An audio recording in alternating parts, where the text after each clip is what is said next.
Here are 13 things I wish I'd known before I started playing Elden Ring Nightreign. Number 1. When you first dive into Elden Ring Nightreign, you will be chucked into the game tutorial, which gets you up to speed with all the need-to-know mechanics and combat that the game utilises. At the end of the tutorial, you will face off against Margit the Fell Omen, and if like me, you didn't quite manage to take him down on your first or second life, well, did you know that even after the tutorial ends, you can actually replay it? To do this, from the Round Table Hold, head to the side room containing the Small Jar Bazaar, and just before it, on a desk to the side, you will find the game's codex. This can be used to look up a whole plethora of information on literally everything about the game, including the option to replay the tutorial. So once you have the codex open, scroll down to the guide section and then press the prompt that is indicated on the right hand side, and this will then boot you back into the tutorial. Some of you may be asking, why bother? Well, if you do defeat the tutorial boss Margit the Fell Omen, then you will be rewarded with the Fell Omen Fetish Relic, and when equipped, this relic will give your player the following buffs. Switching weapons boosts attack power, improved throwing knife damage, and +1 to your vigor stat. And that's it! You now have an extra relic that you can utilise in any of your blue relic slots. Number 2. In Nightreign, time very much so is of the essence, and any time sat around is giving you a disadvantage. So when playing in teams, have one person call the shots. Too many cooks and all that. One of the key mechanics of Elden Ring Nightreign is the closing night tide, an ever-shrinking circle that over time will limit which areas of the map you can safely explore. With this in mind, optimizing your time is crucial, and one way to do this is to assign one member of your team as the leader, preferably the most experienced player, as they will more than likely know the best routing for your expedition. If you are playing solo or your whole squad is new to the game, then one of the most important things you need to know about playing Nightreign is that you need to level up as fast as you can, as the more levels you have, the quicker you will be able to progress. So as a rule of thumb, when you launch into a session, the Hawk will always drop you near a small enemy camp, so your first objective should always be to clear the camp of any enemies, and then head on over to the nearby Site of Grace to level up your character to level 2. This initial level will drastically increase your stats, giving you a great starting point to begin your day 1 expedition. From here, you will then want to either visit a church to upgrade your healing flask charges, or go to a nearby great church to take on the boss, as the great churches often have the easiest bosses to handle. The most important thing is to keep moving towards your next objective, and try to plan your expedition with the looming night tide in mind. So first work your way around the edge of the map clearing out locations, and move towards the centre of the map as the night tide comes in. Before we move on to the next section, don't forget to like and subscribe and click that bell so you don't miss out on any more Soulsborne content. Number 3. As you explore Limveld, you will find all sorts of weapons, whether it be from chests, random drops, purchasable from the merchants, or as rewards for defeating bosses. While you may initially think only to collect weapons that are immediately useful as your active weapon, in Nightreign you have 6 weapon slots, and it is crucial that you fill up all 6 of these slots. And the reason behind this is that if a weapon isn't useful for you to actually attack with, every weapon does have a passive ability that buffs your character in some way. So to start off with, pick up every weapon you find, and once all of your slots are full, then be choosy as to which ones benefit your build the most. Also, when playing with teams, bear in mind that while a weapon may not be useful for you, it could be very useful for one of your teammates' builds, so be sure to share any relevant weapons when applicable. While most weapons' passive abilities can be used in any inactive slot, some will only work if they are equipped in an active slot. This is indicated by the little red and white hand on the weapon info screen. It is worth noting that even if a weapon needs to be in an active slot, you can still put it in your left hand, and then two-hand your right hand weapon, and you will still receive the passive buff while the left hand weapon is on your back. Weapons come in 4 different rarities, and this is indicated by the following colours. Grey is common, blue is uncommon, purple is rare, and gold is legendary. And each of these are locked behind being a certain level before you can effectively wield them. Common weapons can be used at level 1, uncommon at level 3, rare at level 7, and legendary at level 10. While you won't be able to effectively attack an enemy if it's underleveled, the passive effect will still be in effect if it's in your inventory. Number 4. One point of interest on the map that you really do want to prioritise visiting are the churches, as denoted by this golden church icon on your map. Each church, of which there will be a minimum of 3 per playthrough, will enable you to upgrade your healing flask by pressing Y on Xbox or triangle on PlayStation at the altar of each church. You will also find several crates in each church containing a whole plethora of consumable loot, from boluses, throwing knives, pickled fowl feet, and much, much more. One useful tip regarding these churches is that as and when you collect the additional healing flask charge at the church, it will also refill your current health bar. This can be especially useful if you are in a mad dash attempt to collect a flask upgrade after the church has already been overtaken by the night tide. As a rule of thumb, it is worth visiting at least one church during day 1, and then visiting the remaining churches before the end of day 2, so that you have a full arsenal of healing flasks ready to take on the Night Lord on day 3. Number 5.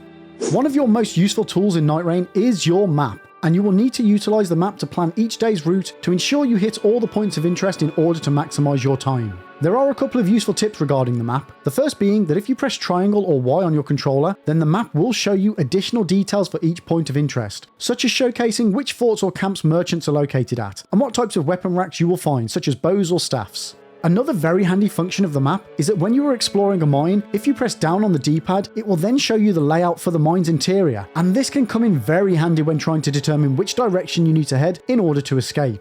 Especially if you find yourself in the dangerous scenario where you're in a mine and the night tide is coming for you. Number 6. Dotted around the map, you will find the familiar circle icons of Everjails. And for those of you unfamiliar with Elden Ring, an Everjail is a location where if you use a stone sword key to open it, a boss appears. Everjails are a very quick and efficient way to build up runes to level up, as once you defeat the boss, you will be given 2 options as rewards. And one of those options will always be a minimum of 10,000 runes, and if the Everjail has a harder boss in it, then it will have a 20,000 or 30,000 rune option instead. If you decide to take on an Everjail during day 1 of your expedition, then the Everjail boss will only have 50% of their total health. And as enemies and bosses in Nightreign don't regenerate between days, if you then don't defeat it on day 1 for whatever reason, you can still go back to it on day 2 and take full advantage of that lower health pool. Stone sword keys can be obtained from various locations in Limveld. Firstly, they can sometimes be found in the great churches as loot from the large metal chests located either behind the altar or on the second floor, which can be accessed by climbing up the wooden scaffolding. They can also be found in the 2 different variants of forts. In the first type of fort, where you would enter through the main gate, you may find a stone sword key in the metal chest on the very top floor, just right here. In the second variant of the fort, where you enter from under the broken bridge, once you go up the stairs, on the first floor on your right hand side, enter the doorway, and you will find a large metal chest at the far end of the room, again likely containing a stone sword key. Another location where they have a high chance to be is in the broken carriage camps, and if you find one of these camps, check the large metal chest on the back of one of the carriages. In addition to these, you can also buy a stone sword key from the merchant specifically located at the township, but it is worth noting that this township will not always be generated on every playthrough. And finally, it is possible to start the game with a stone sword key in your possession if you have the relevant relic applied to your character. So make sure you check out your relics, as this can give you early access to an Everjail from the very start of your run. Number 7. As you traverse Limveld, there are certain boosts that can be obtained to help you on your way. If you are low on health, then keep an eye out for these red flowers, as when you interact with them, they will restore a small amount of your HP. If you find yourself in need of a small FP boost, then interact with these blue tree stumps. And if you interact with these gravestones, then it will summon 3 floating spirit orbs that will attack any nearby enemies. And finally, if you find yourself under the effects of one of the many status effects such as poison or frostbite, then interacting with these glowing patches of ground surrounded by butterflies will cure you of any status ailments. Number 8. Of all the floor loot consumables that you can acquire, the various boluses are oddly the most OP. When consumed, a bolus will cure the specific status ailment that it relates to, and will give you temporary health recovery. In addition to this though, it will increase your resistance to that status ailment for the entire game. And if that isn't OP enough for you, well, From Software went one step further and made it so that if you consume multiple boluses, then their effects will stack up to a total of 9 times. And that's not just 9 times in total, that's 9 times per bolus type. So I personally recommend that the moment you find a bolus, just consume it immediately. A quick way of doing this is when you are hovered over one, instead of collecting it and then going into your equipment to consume it, you can just consume it straight off the floor by pressing Y and up on your D-pad for Xbox, or triangle and up on your D-pad for PlayStation, or simply press H on PC.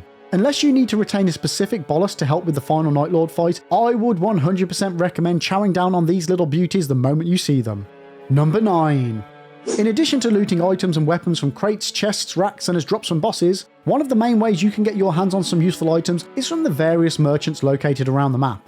You can identify which areas have merchants by pressing Y on Xbox or triangle on PlayStation when your map is open. This will then show a much more detailed version of the map, and if you see the little merchant icon, you will be sure to find a merchant camp dotted somewhere in the vicinity, usually inside the camps or just on the outskirts.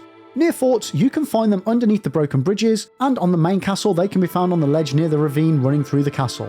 In addition to these normal merchants, you can also sometimes find a special merchant, and they will appear at the township, denoted by this elongated town icon, or on some occasions at certain churches. These special merchants will sell an expanded selection of items, and most notably, they will sell stone sword keys, talismans, and rare weapons. If you are struggling to find a merchant within a camp, just keep a lookout for the rising smoke from their bonfire. Number 10. In addition to boosting your character's stats and perks via leveling, relics, or your weapons buffs, in Nightreign you can also equip up to 2 talismans at a time, which will further boost your abilities. And as with all your gear, you can switch these out as and when you find ones more suited to your build. There are a few ways of obtaining talismans, the first being from the silver scarabs that you will find dotted around Limveld, and once killed, each scarab will drop a single talisman. In order to make finding the scarabs a little easier, in any of the forts on the map, denoted by this icon here on the map, from the top floor, head into the tower where you will find a rack of magic staves, and at the far end of the room, on a table, you will find a clue. And when picked up, this will then show you the locations of all the scarabs on your map. The second way to obtain a talisman is from the specific chest in the main castle, located at the centre of the map. And this chest will drop a selection of 3 talismans that all of your team can choose from. So I highly recommend that you make a point of looting this chest at some point in your run. To access the chest, from the ravine in the middle of the castle, take the underground passage and enter the cellar, and defeat the boss that is located here. Then, once the fog wall has disappeared, exit the room and climb up the cages. Then follow the passageway and head up the stairs. At the top, you will enter a gatehouse, and directly in front of you will be a large metal chest containing the 3 talisman options. The third way to obtain a talisman is from the special merchant who is located at the township, which is in an area that will be void of any enemies, and will have a soul merchant and weapon upgrade anvil. Unfortunately, the township is not guaranteed to be present on every run, but you can easily check your map and look for the township icon. Amongst a whole plethora of rare goodies, this special merchant will sell 3 different talismans, such as the Erdtree Favour, which raises your maximum HP and stamina, the Ritual Sword Talisman, which raises attack power when HP is at a maximum, and the Dragon Crest Shield Talisman, which boosts physical damage negation. Number 11. Dying in Nightreign differs slightly from your usual Souls experience, in that not only will you drop all the runes in your stash, but you will also lose a single level from your character. Sort of.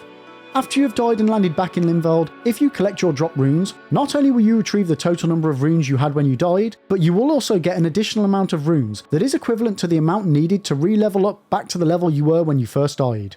So even if you die with a small amount of runes, for the most part it will always be worthwhile trying to reclaim them, and then be able to stop at a site of grace and regain your lost level. And as usual, most of the time your runes will drop on the floor, but on some occasions they can be locked within one of the enemies near to where you died.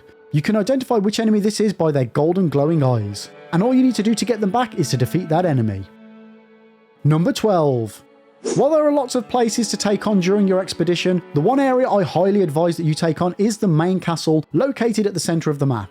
Each castle is filled to the brim with enemies and bosses, with one being located in the cellar below and one located at the very top. And in between you will find a whole host of enemies such as Crucible Knights, Banished Knights and Throwing Pot Trolls. The castle contains an extremely large quantity of loot crates, chests and also a guaranteed talisman chest in the gatehouse. So this is a great location to stock up on weapons and consumables for the whole team. In addition to this, you will always find a merchant hanging out on the edge of the ravine in the centre of the castle grounds that you can use for any weapon upgrades that you may not have had a chance to perform yet. Another merchant can also be found by climbing up the broken wall, and then they will be on your right hand side as you walk down this path. Personally, I would advise that you make the castle a day 2 objective, once you are around level 9. That isn't to say that it isn't doable on day 1, as it really is, but you will need to have a tight-knit squad to do so.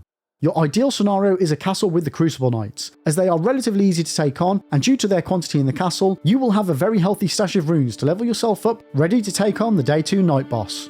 Number 13. And finally, this last one may seem extremely obvious, but if you neglect it, then you may find yourself at the end of a 45-minute run at a major disadvantage against the Night Lord. And while this affects the very end of your run, it is actually something you need to pay attention to before your run even begins. So from the roundtable hold, when you select which Night Lord you want to face at the end of your 3-day expedition, next to each Night Lord it will show what damage type they are the most weak to. So firstly, I highly recommend that you tailor your relics around this weakness, whether that being choosing a relic that makes your starting armament have that damage type, or boosting it, or both. It will give you a huge advantage against the Night Lord. In addition to this, when you do launch into the game, try and make a point of visiting the different camps which also have this damage type icon next to them, just like here on the map. These camps will more than likely contain weapons with those damage types, making them a great choice for the Day 3 Night Lord. If you want to avoid spoilers for the bosses, please look away now, as I will be doing a quick run through of each boss and what damage type they are weak to. The first Night Lord Tricephalos is weak to holy damage. The Gaping Jaw is weak to poison. Sentient Pest is weak to fire. Augur is weak to lightning. Equilibrious Beast is weak to madness. The Dark Drift Knight is weak to lightning. Fissure in the Fog is weak to fire. And finally, Night Aspect is weak to holy damage. In most cases, each of these bosses' weaknesses will give you an additional advantage, as they will help interrupt certain attacks, such as applying poison to Gaping Jaw will cause him to pause and throw up, giving you a window to get some serious damage in. Plus, this will also cause him to release any of your teammates that he may be currently chowing down on.